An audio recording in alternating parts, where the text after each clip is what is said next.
Thank you. And I want to start by thanking Senator Shaheen for convening us here. Really, the full Senate Foreign Relations Committee should be convening this hearing, and I want to thank Senator Shaheen for asking Chairman Risch to do so. I see it as a gross abdication of our Senate responsibility to not have a hearing while Elon Musk and Doge and others are trying to dismantle AID, which is established by statute. That is stunning to me that this could happen without any official oversight. So again, thank you, Senator Shaheen, and thank all of you for your service. I want to say amen to the comments my colleagues have made about all the good work AID does. Elon Musk said of AID that it was a, quote, criminal enterprise. I have pointed out to our Republican colleagues that that makes all of them co-conspirators in a criminal enterprise. They have supported AID, including the Secretary of State, enthusiastically.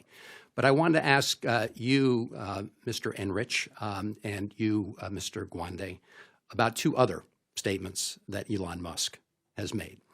One of the statements he made was during a cabinet meeting at the White House regarding Ebola. He said, oh, we make mistakes sometimes, and you know, we temporarily stopped the Ebola program. Whoops, but we've restarted it. Well, it's bad enough to make that mistake, but Mr. Enrich, I'd like you to comment on the veracity of the claim that they started it again and what the status is today. And Mr. Gwande, another statement he made was, quote, no one has died as a result of a brief pause to do a sanity check on foreign aid funding. No one.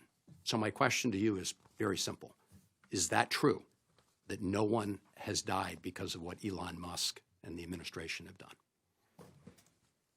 Mr. Enrich, if you could start. Thank you, Senator.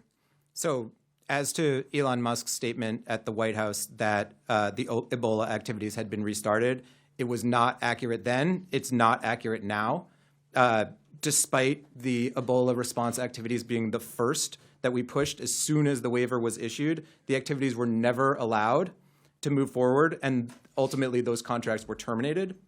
We repeatedly raised the fact that we had partners that were at the airport ready to screen travelers to make sure that they did not have Ebola before leaving the country, but the activities could not start because the administration would not allow funding to move for those partners. And that we had 27,000 sets of PPE that we had already procured that were sitting and ready for immediate deployment at a warehouse in nearby Kenya that could have been deployed urgently. However, leadership up to and including Pete Morocco blocked the approval and the availability of funds, despite saying the opposite publicly and also in response to Congress, I understand, and certainly to the National Security Council. There is some good news when it comes to Ebola, and that is the systems that we have helped build to detect and respond to outbreaks are still in place. Thanks to USAID efforts over the past years, Uganda was able to identify the outbreak and start to respond earlier than in the past.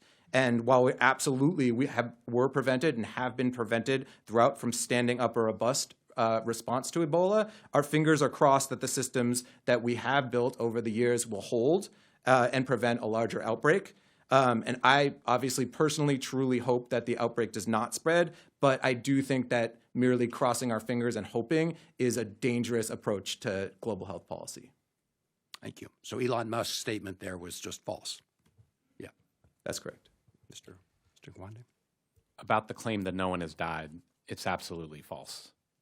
And I have spoken to people who have reached out to me asking for help in exactly these situations. An example is that a medical facility supported on the Myanmar-Thai border to provide medical care was cut off with no access to oxygen, no alternative delivery system for that, and a woman who had come with severe pneumonia had to be turned away because the facility was shut down, and she died 3 days later from pneumonia that could easily have been addressed.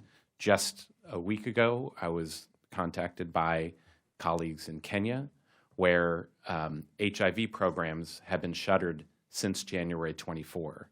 Cases of HIV have risen, and they're seeing now complications of HIV There's a disease called cryptococcal meningitis, so a parasite getting to the brain because of the loss of immune systems, and had a person who U.S. had supported having a treatment for cryptococcal meningitis, and it was sitting on shelves in a warehouse, but inaccessible to this person, and this person died.